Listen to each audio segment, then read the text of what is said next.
What better have meat in it? What? My crack stew. Oh no. He called it Beyond Stew, and anytime they say Beyond Stew, that's either a singer or it's not got real meat in it. All the single wizards. All the single wizards. All the single wizards. All the hey up, hey up. No, okay. Yeah, that happened. All right, gentlemen, I will give you one reminder in this cold open to get us back on track, because oh my God, have we wandered down the river in the last couple episodes? Well, literally, but still, I'm feeling we're getting a little off track. All right, Jeff. Now, I would like to take some time with some survival checks and tie the corners of our house to the barge to make sure that it doesn't fall into the river as we go down it. I'm sure it won't take more than about 30 or 45 minutes to me get these rolls out. You don't mind, do you? Sure, no. You know, though, if Matt blows that one roll, it's just going to collapse in on itself, leaving you and your zip ties. That's it. Now there's the orc millionaire. He invents the zip tie out of something other than plastic for the pathfinding world. Chains. Just chains, yeah. To twist ties, just a big iron bar. Yeah, and I can twist them. What are you talking about? I know. That's what I was going to say. Like, he doesn't understand why it's not selling, because he believes everyone has the orcish Kyrgyz strength to like just twist a chain up, in a nice little bow. I don't understand why these aren't selling. So to remind you guys, the name of the quarry that you were looking for was called Summer Shade. And I believe right after these logos, you would possibly enter into a discussion with one Canton Hierarto, latter or no, about said quarry, since his family owns it. Right, you mean the former Lord Mormont of Game of Thrones? Sure. Yes. Work's been hard. You can only get bit parts, but, Ian's a little hard up for work. Yeah, sure.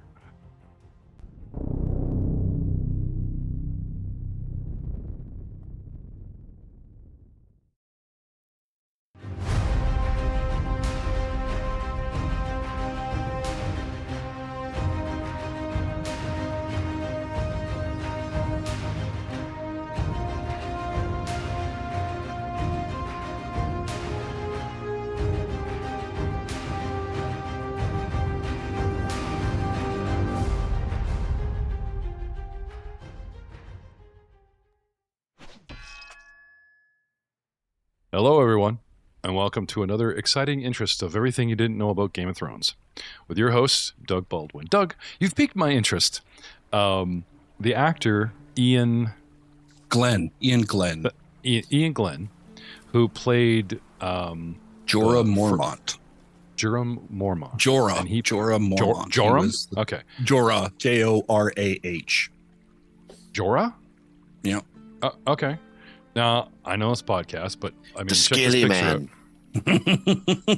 He's the one that kept saying Khaleesi. He probably said Khaleesi more than anybody else in the whole thing. Because he was there for so long. Like, the side characters, like the smuggler with no fingers that backed the one guy, and Jar, like, they were the whole show. And of course, Dinklage.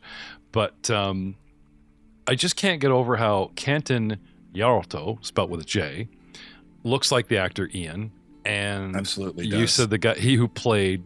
I don't know. Maybe I'm putting too much red yarn between the pictures on my cork board of conspiracy and geekiness. I will say Ian Glenn also got to play Bruce Wayne in Titans. I saw that. Yeah. He was good, and it was really good to see that version of him. Yeah. He was broken and like retired. But yeah, the Titans TV series, actually, my wife and I really enjoyed it. So, guys, after the Patrick Swayze music dies down, and you let this guy down his ladder, like I said, I'd say easily late 40s or early 50s, a blonde beard in full stylish trim, blonde hair, wavy, thinning quite a bit at the top and the sides just above the ear, but still enough wisps in the back ducktail he's got going on there. And as we have stated too many times, looks like a Game of Thrones actor. One way or t'other, because I want to skip over this, gets down the ladder and asks you, gentlemen, what brings you to my estate?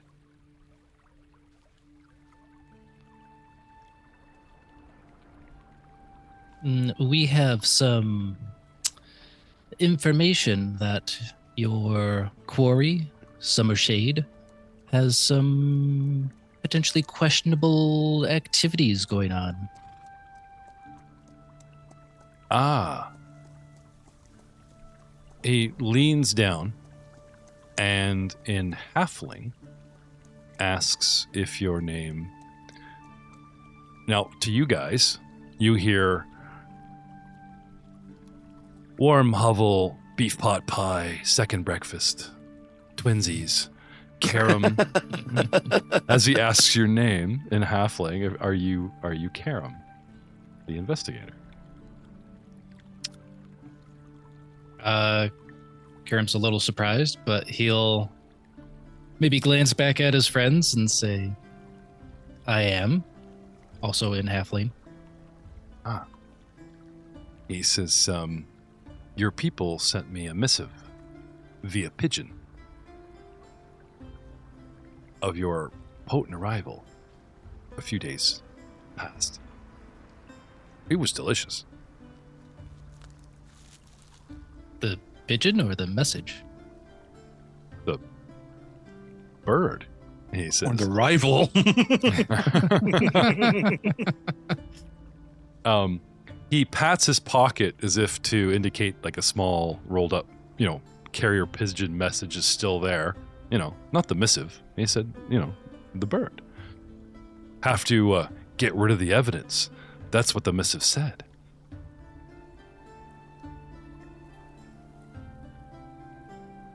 Okay. Yeah, instead of eating the message or burning it, dude, the bird that brought it. But hey, That must have been a stool pigeon. Oh,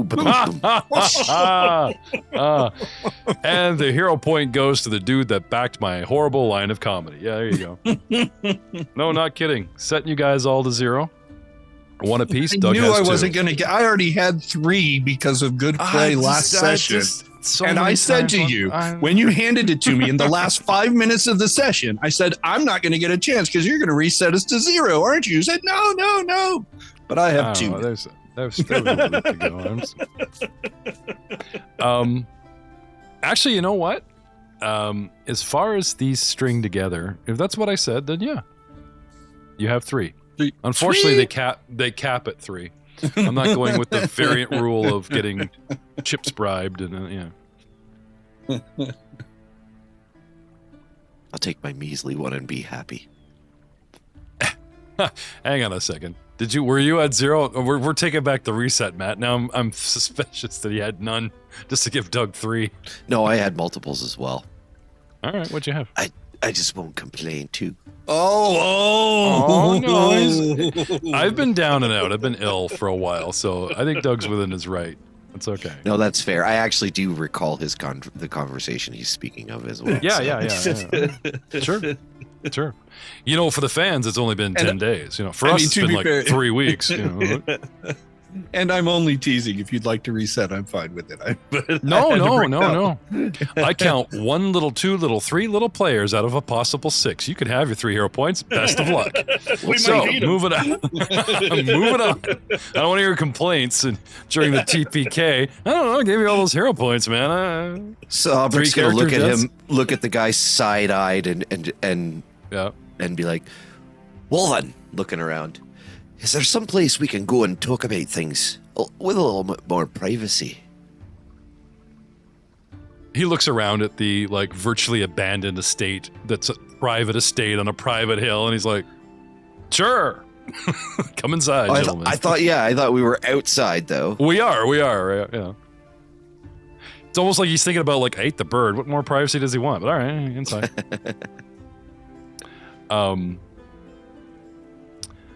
Can I have a perception check in the tower from the lot of you? Sure. A lot of perception. From All three of you, please.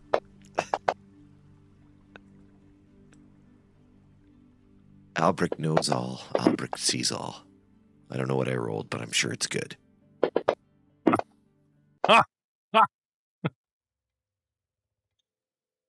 Hang on a second. I wish there was a way to reveal these rolls. A 1. There is. Dude, I'm not supposed to reveal this, but it's like Albrecht knows all. Populate 1, right? Alec, I'm sure it was great. And I'm like, oh, dude, it's killing me. Breaking now you do know protocol. that. Just as to remind you, when I fail a check, you are more than welcome to insert dubious knowledge anytime you wish, if you're feeling it. But okay. maybe that's sort of a fluff skill to pick up anyway, because I got so used GM to would do that anyway. I got so used to you bumping your fort saves through the roof from possible fail is a crit and crit's a fail and nothing happens to me. I'm the body of might. All that's right. I completely forgot about the dubious knowledge, which you haven't used in a while. Yeah. So I would assume that's somewhat passive, though. Yeah. Because it's only triggered on a fail. You know? I would say, does it trigger on a fail or is it triggered on a crit fail and you fail so bad you think you know? Remember which one? Oh, no, I think it's just a fail. It's just if I fail a knowledge check, I learn like one thing that's true and one thing that's not true. I mean, I'm not trying to overplay a passive skill that I only rarely use, but let me pull it up. This is interesting. Like, you technically get a success out of that deal because of the fail, right? Yeah, let me get this. I'm like, pull it back up. Yeah. It's been a while. I'm sure we've brought this up like 2 seasons ago, like 3 times, but hey. It is a fun skill. Like, I like skills like that really urge the knowledge and roleplay between GM and players. So, yeah, I think it's worth revisiting. Anyway, while he's digging into his brain, you guys hustled inside.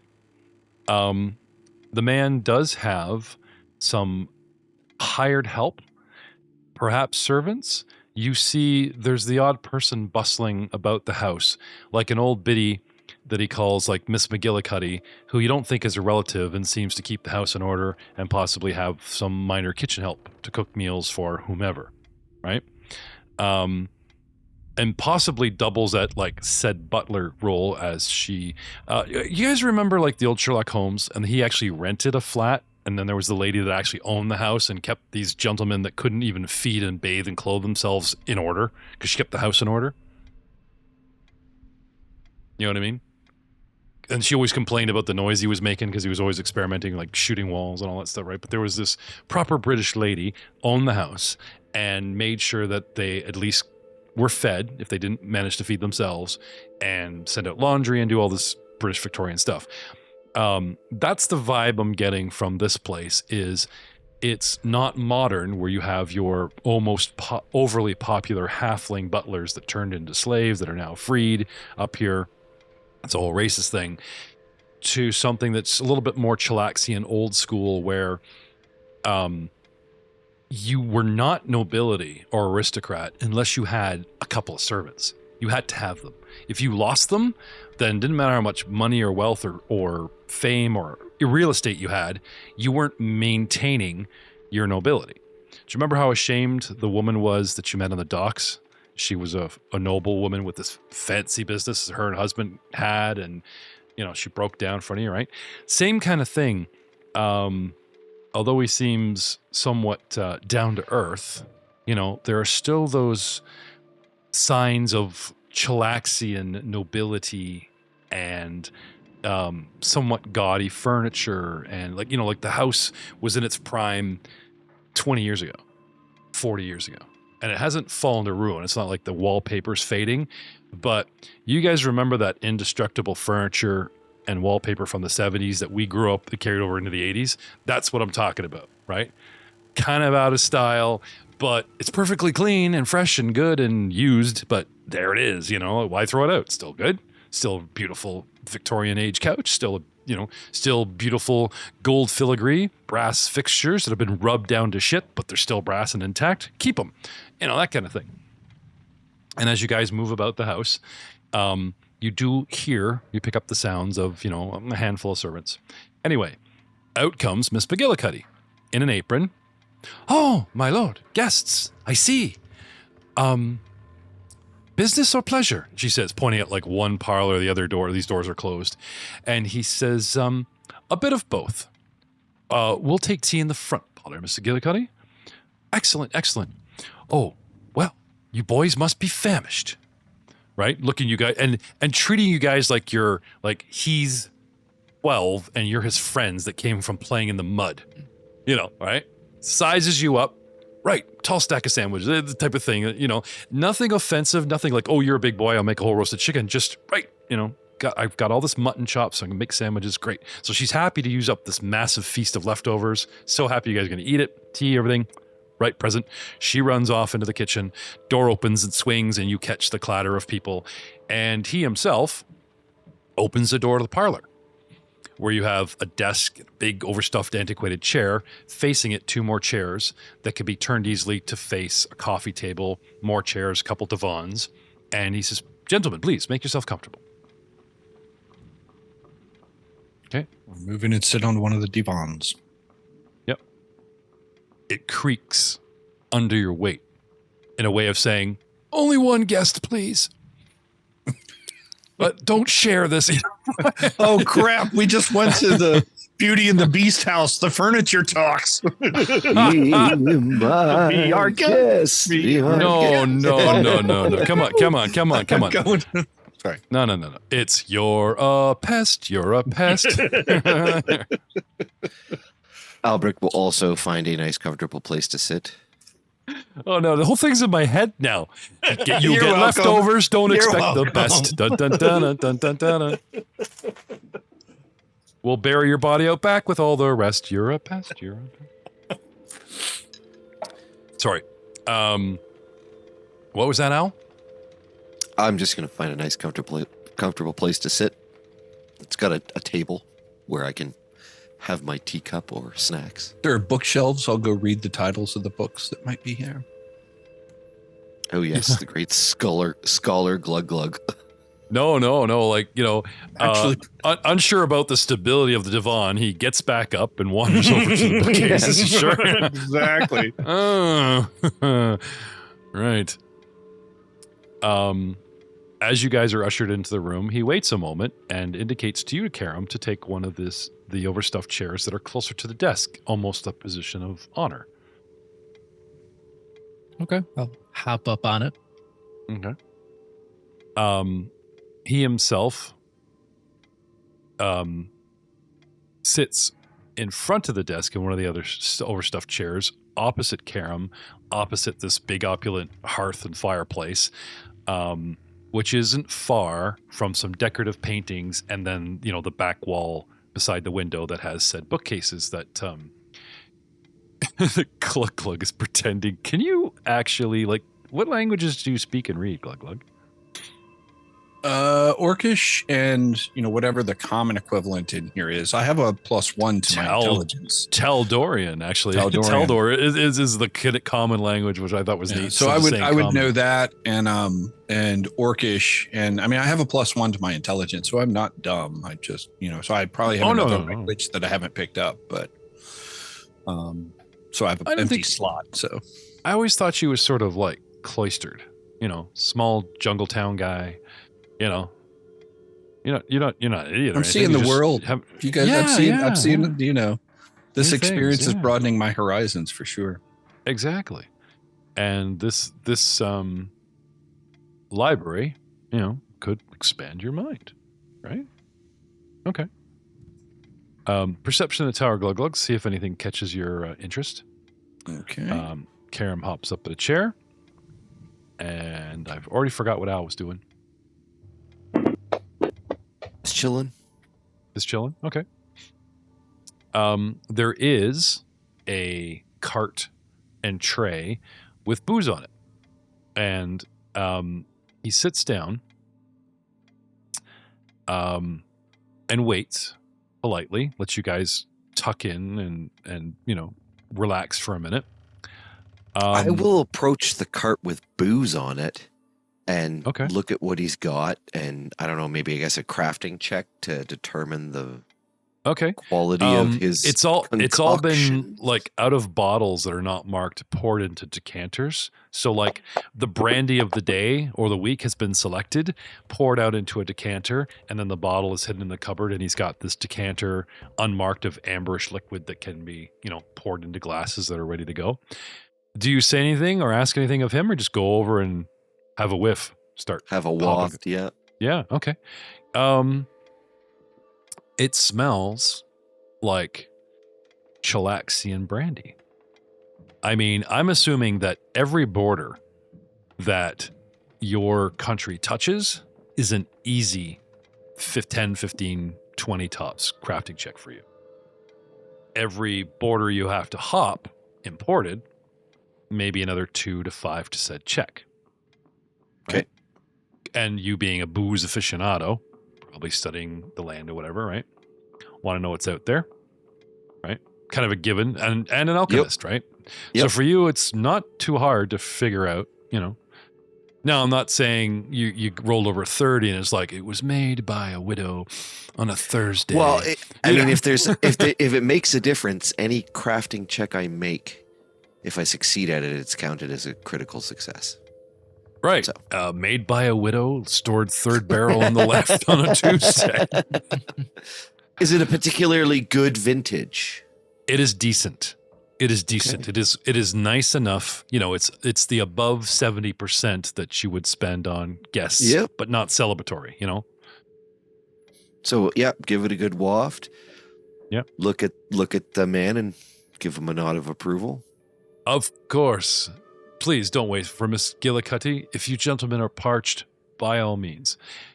As a matter of fact, he says, as an excuse, his chair creaks as well. Can I interest all of you in some fine Chilaxian brandy? It's from, and he starts getting to some opaque history of, family and region and vineyard and blah, blah, blah kind of thing. Although, again, he seems to be talking out of the side of his mouth to you two and one eye, for permission, on Karam. Karam would, I guess, give a slight nod. Like, it's okay to serve Chilaxian stuff around me. Hey, good booze is good booze. I mean. So, I look around the room, looking for a nod from anybody who wants one. I will serve the drinks. Oh, okay. I'm in. Glug, yeah, you're in. How about you, Karam? Karam will indicate like a knuckle. Just one knuckle. Yep. All right. He got up, came over to pour himself. Al's already into it. Whoop, whoop, whoop, ice type of thing. Anyway, he hesitates ever for the slightest moment, but lets it pass and takes the glass you offer and a second and actually takes it over and intercepts Karam and actually personally hands Karam a glass. Okay. At the last second, the glass that was offered to him by Al, he switches it out to you. Ooh, interesting fact about Chilaxian, dude, I'm a nobleman. You came over and you just like, who knows what freaking mollies are rolling out your sleeve or some ecstasy, right? Well, it's probably good that he did that because that crafting check was actually, no, I'm just kidding. How pliable is this alcohol? Can we add to it with much suspicious flavor or taste or after odor, depending on what poisons right. A few sprinkles of some trip key herbs. Hey, man, you haven't lived until you've had McGillicuddy's brownies, right? Wait till dessert, right? She just rolls out some frickin' Mwagi Expanse brownie pests. No. There you go. Trust this will give you an appetite. I get it. He's pretty smooth about it, though. It almost seems like he got so excited about his little anecdote he launched into that the other glass. Now, he took a glass from you with his left, grabbed the right, went to Karen with it, and then as if it was like, oh, my right hand's my drinking hand, he's distracted. He starts sipping from the right and gives the glass you gave him on the left. It looked pretty smooth. I wasn't really paying attention because I was bringing Glug his drink. Okay.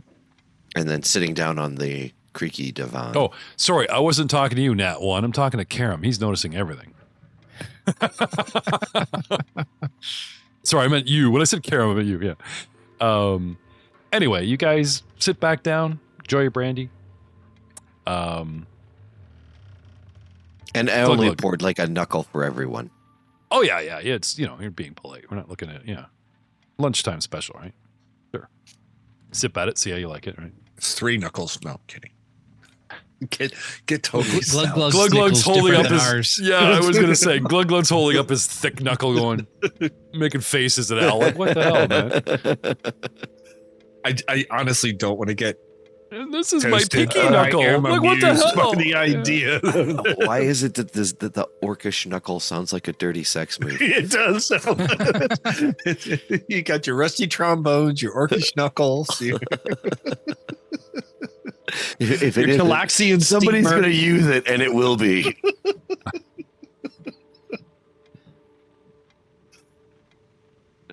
We need to anyway. Jeff. Hurry, Jeff. Don't leave this hanging in the air. It's got a stench to it, and it needs to run past quickly.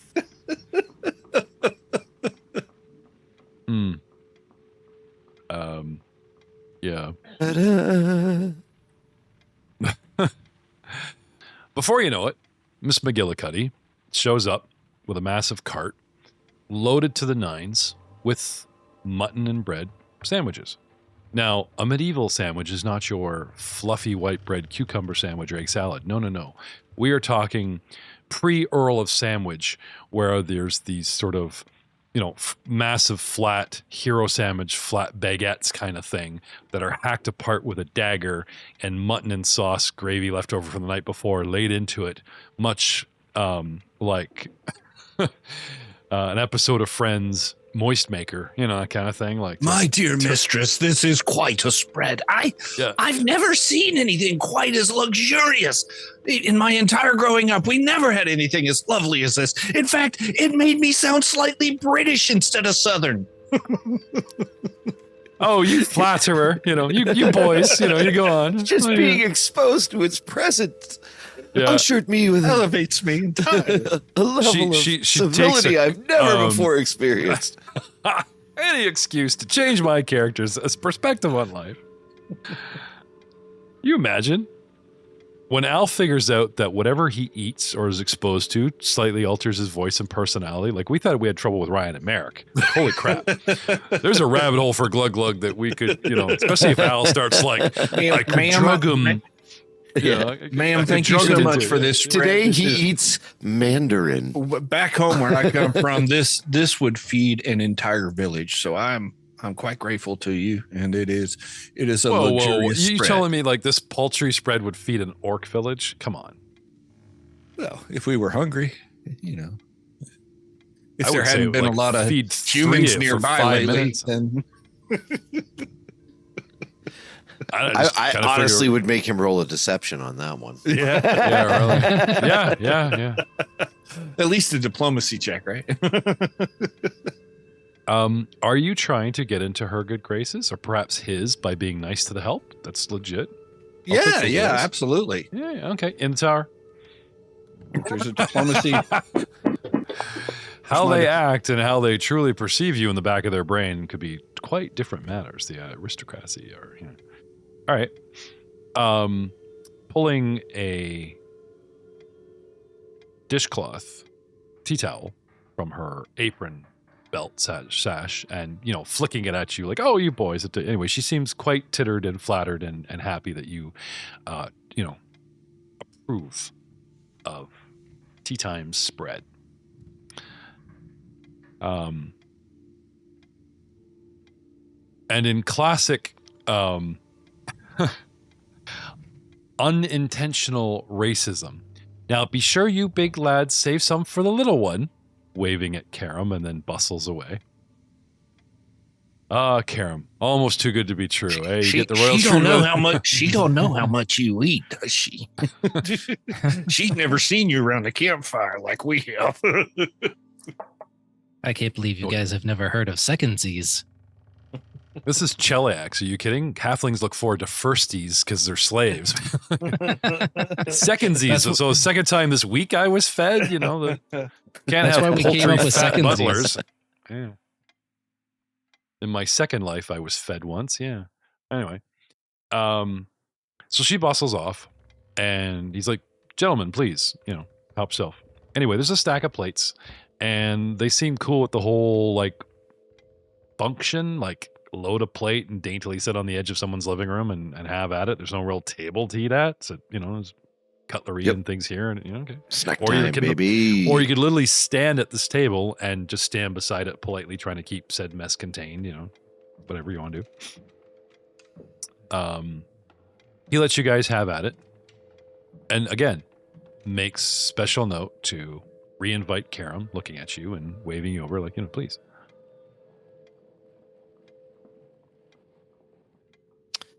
I would probably go back and sit down in front of the desk with some bread, and if there's honey, a little bit of honey. I'll forego the meat for now. You have to forgive me.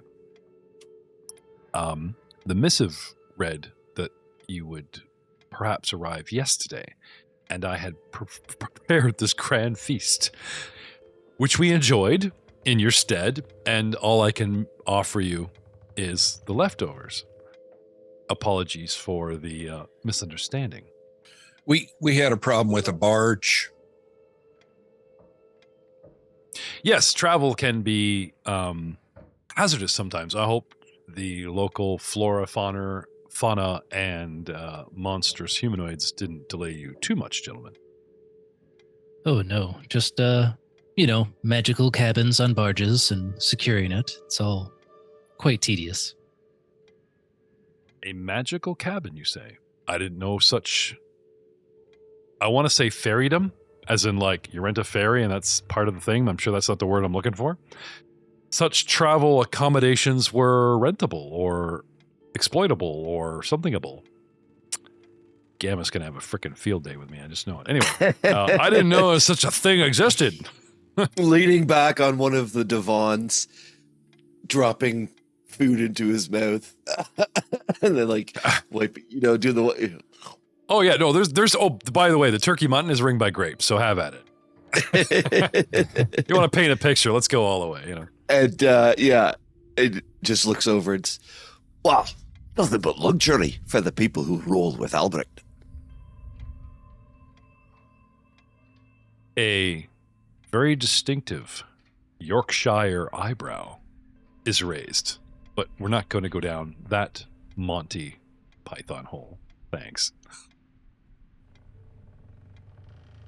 But I will say that is hero point worthy.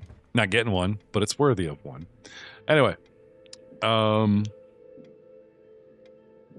so he lets you guys eat. The regular pleasantries, some back and forth, asks how your trip was, inquires about the magical mystery barge, asks if this is a sustainable enterprise, wants to buy. No. So do you guys he believes it's permanent, right? Like you just magic up a cabin on a barge. It's brilliant. Bolt it down, forever barge, right? Forever cabin. No. You guys got to let on. As much as you like him to invest some of his money, not going to happen. But perhaps it could inspire an idea that maybe just cabins can be, crafted on a barge or said travel. Changing the future of Galarian forever. Wouldn't that be cool? His thought is there is the industry of moving materials on a barge. There's the industry of travel on more luxury craft. But for the common man to get around, not in style, but at least comfort and utility for a cheap price in a safe business class. Yeah. Intriguing. No? The economy is a tent. Yeah. Economy is you paddling off the back. You're going to get wet. Kicking. Well, I mean, so I guess Muros is riding economy. We lost Miros halfway through the river. Teleport, portal accident. Oh, well, maybe he'll come back. So anyway, after laying into said meal, he's been a pretty gracious host. Only the staff seem mildly racist. Seems to be polite enough. Your missive was vague about your, and he looks at Karam, in a dramatic, dun dun dun, let's lay it out. Let's show our cards, our hands, mission. Of course. They have to be a little vague in order to keep our secrets, if you know what I mean. But for this particular mission, we are looking for some particular people of interest, which we believe are at your Summershade Quarry. Have you been there lately? The Summershade Quarry? Well, actually, my family closed that down and their operations at the quarry a decade or so ago. Don't think there's anything out there, but you know how quarries start filling up with water, and you would assume it's flooded. I haven't been out there in forever. We got what stone we could, and then when you get to a point where the quarry isn't yielding enough for like the labor, or it's just you found a quarry closer, or whatever. There's a dozen reasons to close down a mine or a quarry. I guess the family decided, we're done, move on, and there's so many reasons. Gas. That's one of the main reasons most quarries and mines get shut down. Do you ask him why they shut it down? Yes. Okay. He explains that the output itself had become depleted. They had pretty much, you get to a point where you don't need every last scrape. The manpower and the sustainability of the operation is just, we got our 70 to 80% of it. We're done. 90%. Yep. Bye. So then I assume you won't have a problem if we go out there and have a wee bit of a poke around. No, he says, now it's still owned by the family, though we shut it down. I do have a few guards that watch over the site in shifts every several months in duration. So he talks about how he's got a handful of guys that camp out, and that's their job, just to guard it so that people don't try and, move in on squad or just start opening a mining operation, which technically owns the land. So he's willing to pay people to guard the shut down. When's the last time you heard from them? Or you did a rotation? Actually, the next rotation should be coming up this month. So I haven't had contact with them several months. My next guys will be going out there in a week. Relieve them. Take a couple days to get up there, but by the time they get up there and everything reports and shift over, and then a couple days for those guys to be relieved and come back, I'll see them in a week. Did you plan to stay in town that long? Did you have questions? A week? I mean, from a trying to infiltrate the triad or find out information standpoint, it does make sense for us to wait, have him send us out as the replacement guards on the rotation. Well, if they're guarding the quarry, they shouldn't be allowing triads out there. Exactly. These guys are supposed, right? So, one, we get to talk to the people who were guarding the quarry. Yeah. For information. I don't know. I think we're in a bit more of a hurry than this, though. Yeah, what if we, like you said, he hasn't heard from them for months, right? Yeah. So if the triad moved in, right, then maybe those guards aren't there anymore, and we won't realize that the guards have been taken out until right. Or at the very end of the rotations, the triad might have had a couple months to get in there, set up shop. That'll also give us a time frame to know how long they were there for. He does it, the last time the shift happened was then. I see. Or they got bought out and, they're just not saying anything. Karam, you'd probably be up on the gazetteer, the newsletter of slave movements and trade out of, information from your contacts or whatever, right? Triad's kind of new. Slave Trade Digest, the monthly magazine. He's a subscriber. You got what to watch out for. These things. They make money off of their own people. Hush hush secret, but the printing press is its location is right. Someone can find these discarded digests around and learn everything that this organization knows about flour. It's about farming. It's all in. Actually, it's like the Farmer's Almanac, but it's all in code. It's actually there's sections in there about the new crop and all this crap. Yeah. Because they use all kinds of farming honestly, metaphors. like in that kind of technological era, that would probably be a thing. Yeah, no joke, man.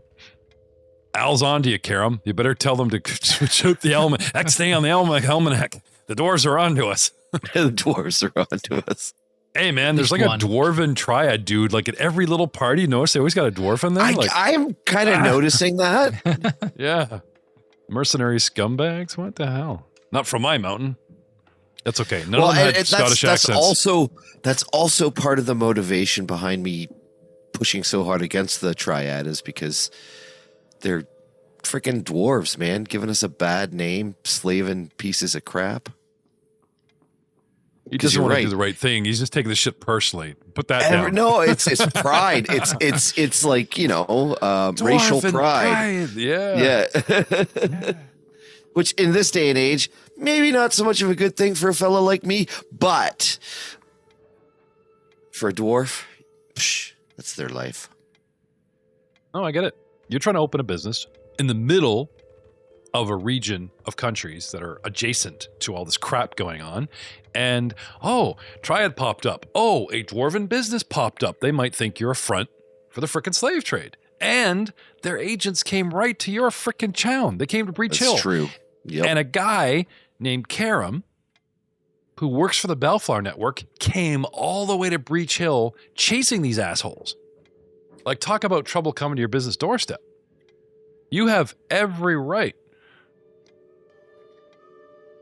Yeah, I do. To take this shit personally. Do you know how hard it was for me to come up with an angle to involve the guys that just want to coin for a brewery? And I'm like, oh, look, every other slave is a dwarf. Easy peasy. Thank you, writers. Did the work for me. There you go. I know, right? Done I think the real racists here are the writers. They've got something against dwarves. But speaking of business, I will give the guy the spiel of the unknown brewery. I forget what we called it, man. Okay. I think it was maybe Stonehouse or something. Sorry? Stonehouse Brewery. True Brew or Rebrew or... I actually asked the rollmonger. I know we threw a name out. I just cannot for the life of me remember. What did Eric call us? Mongorians? Eric Suave, right? Played with us and was going to gym with us, and he called Sounds like a my Chinese fellow guy Mongorians. talking about his neighbors. Oh, look, it's Mongorians. Well, that was almost racist, but thanks for the accent driving it home. Yeah, okay. Rollmongers, almost. And then see how that works? You would have got away with it, but because I pointed it out. This is what you do to me. I'm like, I would have got away with it if it wasn't for Matt pointing it out and those damn kids and their dog. Yep. Anyway, moving on. I mean, that's basically what D&D is. You were the villain all along, Jeff. But I'm supposed to play the... No, we're on to you, bastard. No, that's my job. I play the... No, we knew. Okay. Some perception that tower, gentlemen, while we're discussing things. Another round of... What did we notice on the bookshelf? What do we notice about his demeanor? Albrecht knows all, and Albrecht sees all. What do we do? I'm not saying what you rolled, but it's under 10. And yet... Is that after the modification? After the modifier? Plus freaking 20. Yeah. You know That's what I mean? why I keep saying it, because every time I look at the perception, I'm like, plus 20. I know everything. I see it all. Yes. Well, you know what? Karam, with his 21, rolled lower and got better than you. Generally speaking. Damn. However, once again, sorry, Doug, all but Glug Glug. You notice that although he's friendly, chatting about this and that and giving up family reasons, he does seem to be holding something back. Like, he carefully chose his words about the reason it shut down. Like, there might be more to it.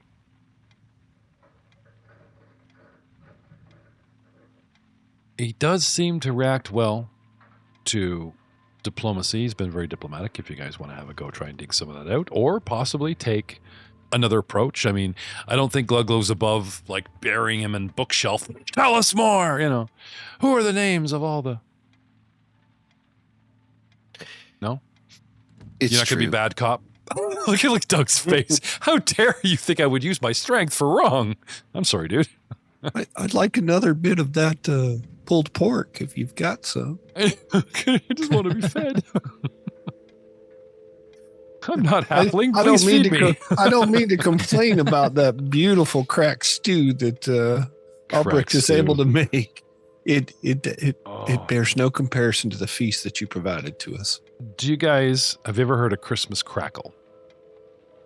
Yep. It's like a s'more candy cane sprinkled on top, chocolate on top. It's a Christmas delicious drink. Okay, it's like a peanut brittle kind of thing, but with candy canes and chocolate. In the last decade or two, it got renamed slang from Christmas crackle to Christmas crack because it's so good. You have just one. So I'm at work and somebody brought this in and I haven't had it in years. And I delectably sampled some. And then the next day it was still there and another shift of workers come in with me. And I said, you got to try the Christmas crack. And this coworker who had 20 years on me was like, what? I was a little offended. So I said, no, crack isn't crackle. Pulling this right out of my ass. Like my brain really went, come on, Jeff. Think. What is the origin of this candy? Oh yeah, they called it crackle. Oh yeah. So I have this little old lady convinced that Christmas crackle was just shortened to Christmas crack. Has nothing to do. Anyway, the look on her face. So I said, but, the slang term held because it's as good as, as addictive as anything else. And, but that's what it is. Not my fault. Right. So she went and tried some. And bit into it, chewed on it, and said, this is good crack. And then some spilled out of her mouth, and she cut off the word crackle. And so you got... And you haven't seen her since? She's been showing up late for work, borrowing money from people just to try to make some Christmas crackle. And that's on you, Jeff. That's on you. He's created a monster. You get pulled over. Okay. Got anything on you illegally? Oh, no. I really want to give him another hero point. Like, it's nothing to do with the campaign and being a hero. That was really good, man. But he did in character. But he's capped at 3, so you're not banking phantom points. That was good, man. So then give it to him. Nothing to gain. You get a hero point. The game caps at 3. Anyway. All right. Give me something to fight. Otherwise, I'll make up silly more. I'm sorry. Yeah. It's coming. So yeah, I'll also in the meeting take the opportunity to give him the brewery spiel. Okay. So diplomacy to get the reason out of him, or are you just going into the business pitch already? I will perceive that he was holding back. I will press him for a little more details. All right. What about you, Karam? Sure. What are you looking for? Diplomacy? Yep.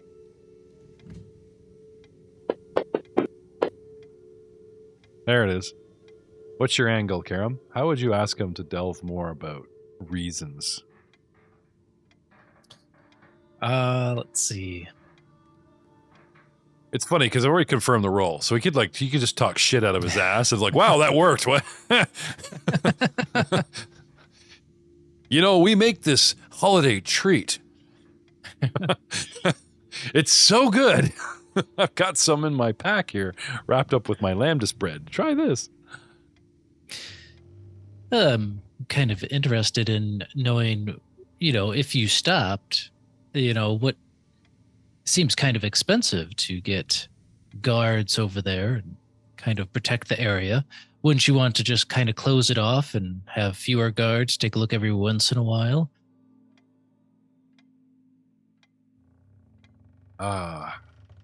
You are too clever, Master Karam. It is true. And though it pains me to admit it, I am trying to be as responsible as my forefathers. The reason we closed is, in truth, a depletion. But in our final excavations, we had found some ancient chambers sealed off that we broke into. And we believe they're haunted.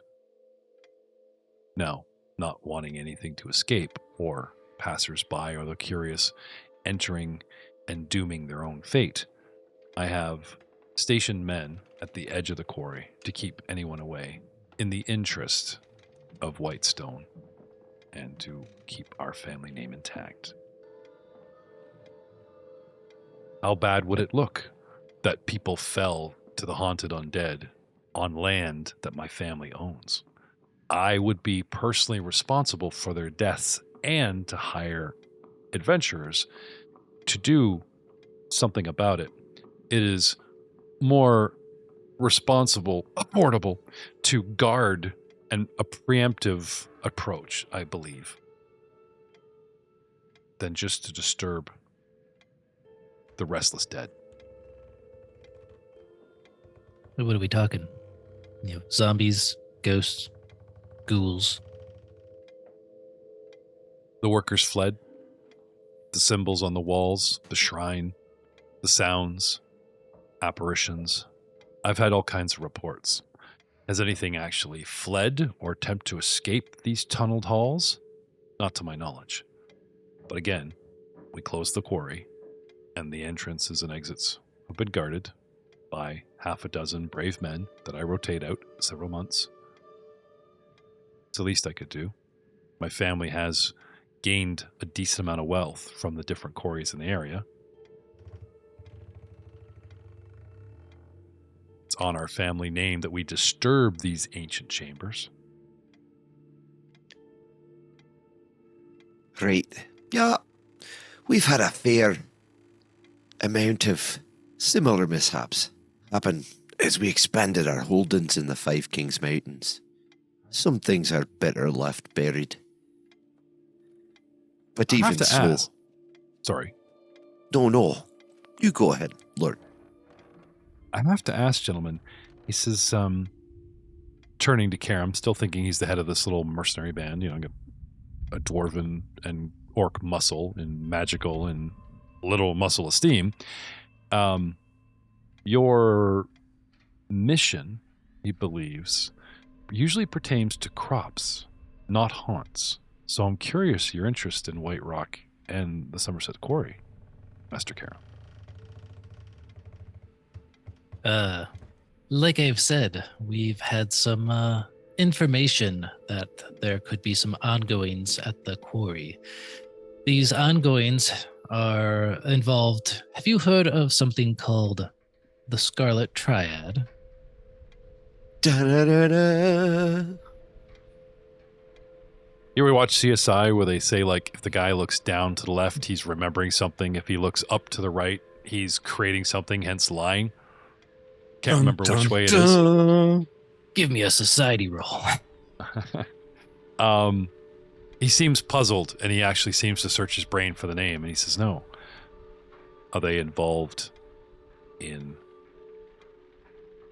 And he just shakes his head. He doesn't want to sound stupid, but like, slavery? Yeah. No, I have not. Yes, they are involved in that. And that is how I met these fine gentlemen. We have a common enemy, and I believe...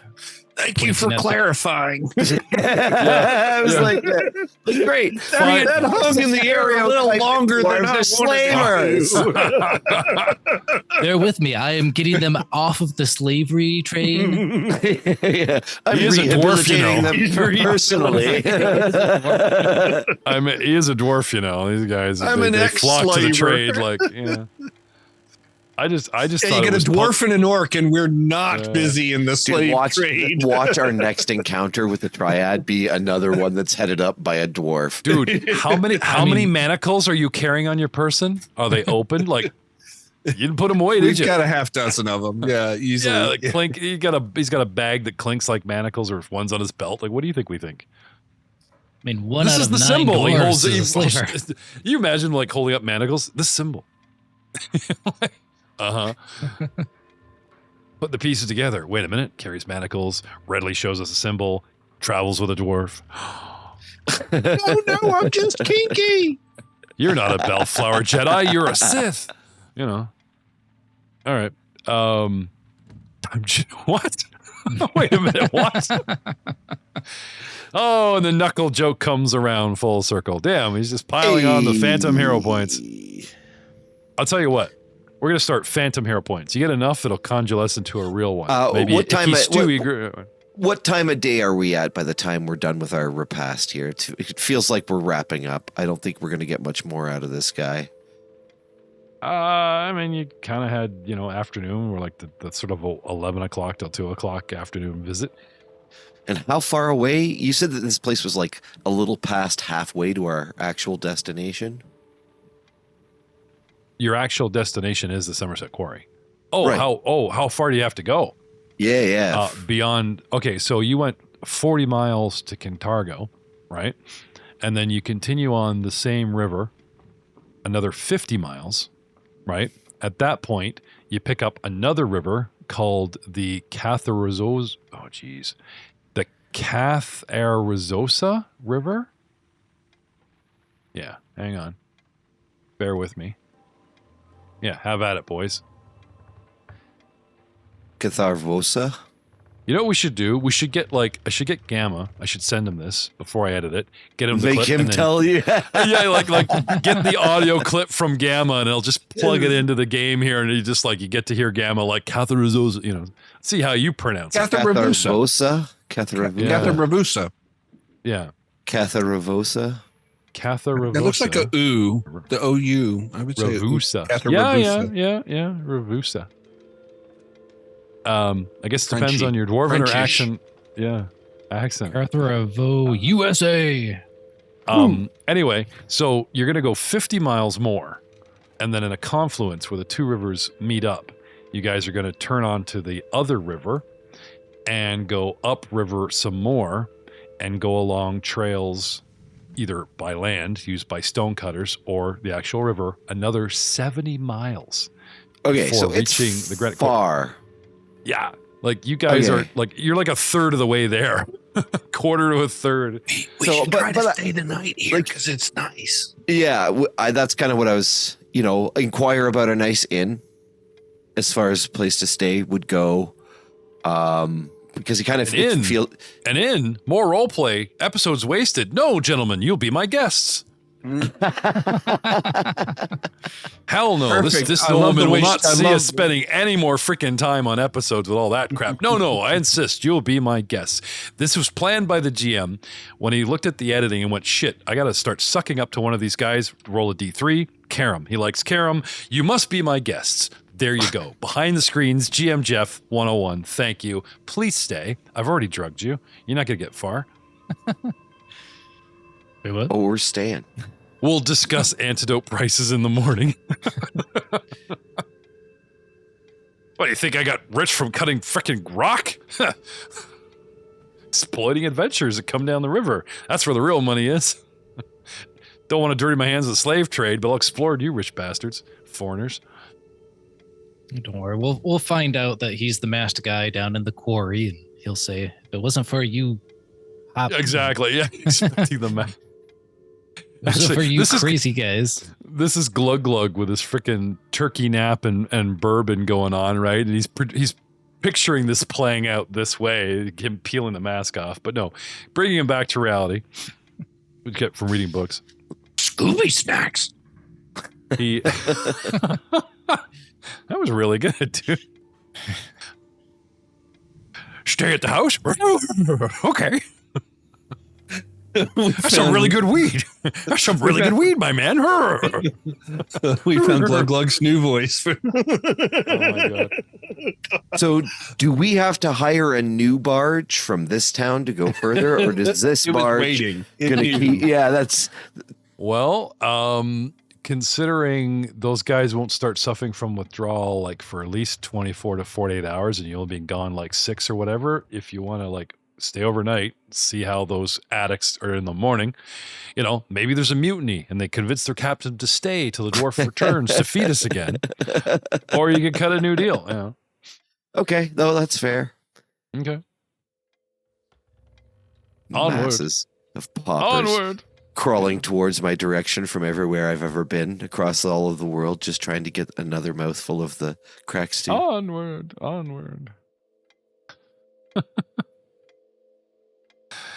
All right. So do you stay here at the mansion? You put you up in a room? Yes.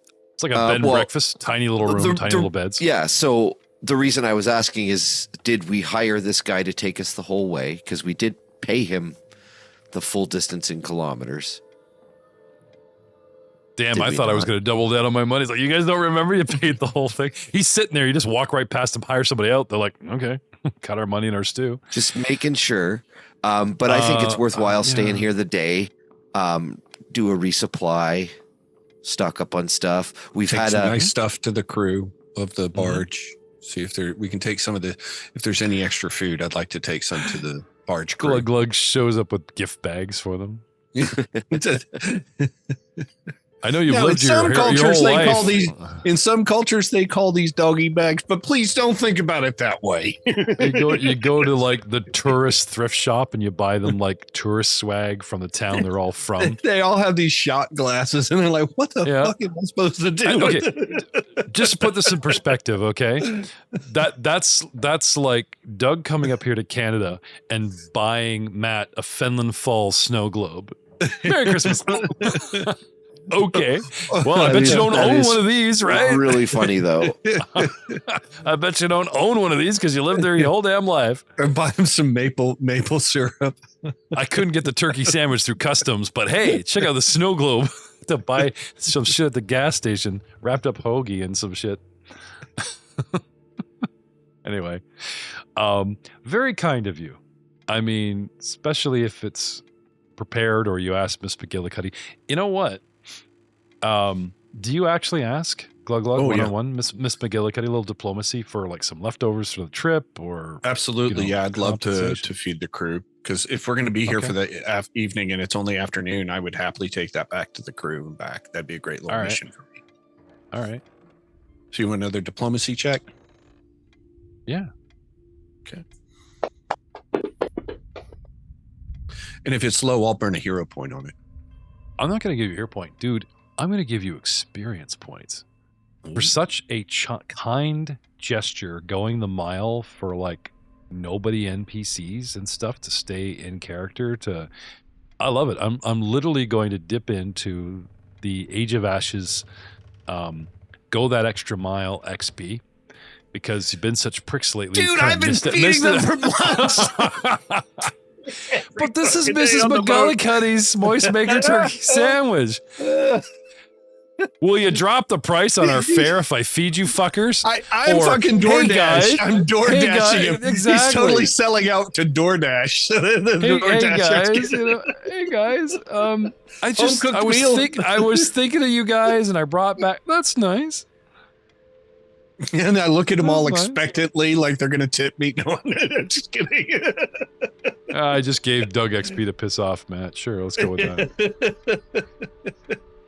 Where's Doug? Let's see here. Glug Glugs. You all have... So, you guys cranked your 1,000. You all became 11th level, and you each have 55. Doug, I'll give you 10 XP for that wonderful gesture. Let's talk Gibson's language. I'm going to make him regret not showing up. Jeff's handing out XP instead of hero points. You want to know what? I guarantee you that's going to let him level early. At some point. Well, I'm trying to train you guys early. for the next campaign, next whatever, that, in character kindness, be the champion, be the hero, is awarded with XP, as opposed to all these dick and fart jokes that seem to be our go-to. I think there's room for all of this. There's room for all of it, right? Just for that, Jeff, my next character's name is going to be Dick Farticus. I knew that. Richard, but you can call me Dick. Richard Good Flatulous. evening. My name is Dick Farticus. No, you have to put the in there. It's my middle name. If you don't pronounce it properly, it's a horrible insult in every culture. Yeah. Speaking of characters, you know how over the top my guy is in Davis's campaign. We're playing a Savage Worlds game, and Galorian has rented out Rise of Rune Lords to a completely different dice system, the Savage Worlds dice system. Our podcast is called The Savage Rune, and we're playing Savage Worlds Galorian, and we're playing Rise of Rune Lords. And I get to play. And as expected, I went with a totally over-the-top Rico Suave Eurotrash accent. My next guy, I swear to God, is going to be the most down-to-earth guy, boring human called Robert Miller. You can call him Bob. And just see if interesting human in the world. Exactly. I just got to be the sweetest, calmest dude, just to throw off the whole world that's so used to me being over the top NPCs. Like when Jeff plays, it's like this nicest little guy that walks along. What's your name? Meh. Oh, I'm sorry. Me?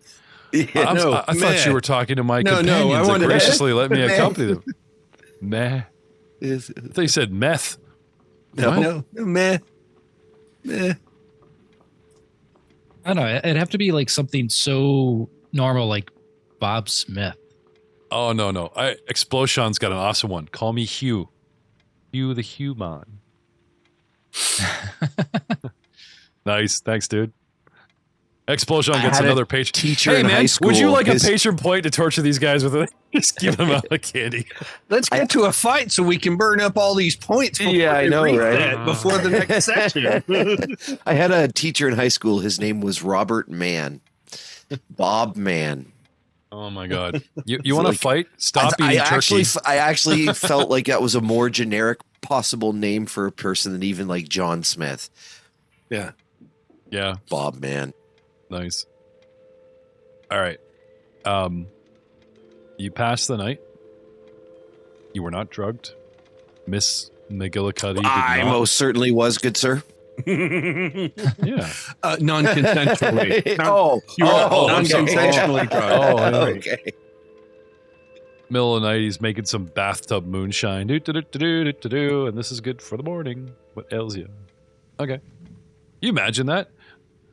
Of course we'll stay. Can I use your bathtub?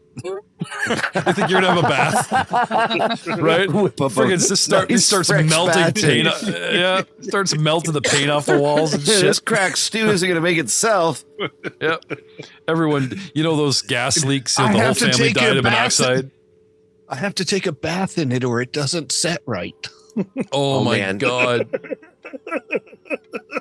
Only the dwarves can make this. No, a dwarf. You don't understand.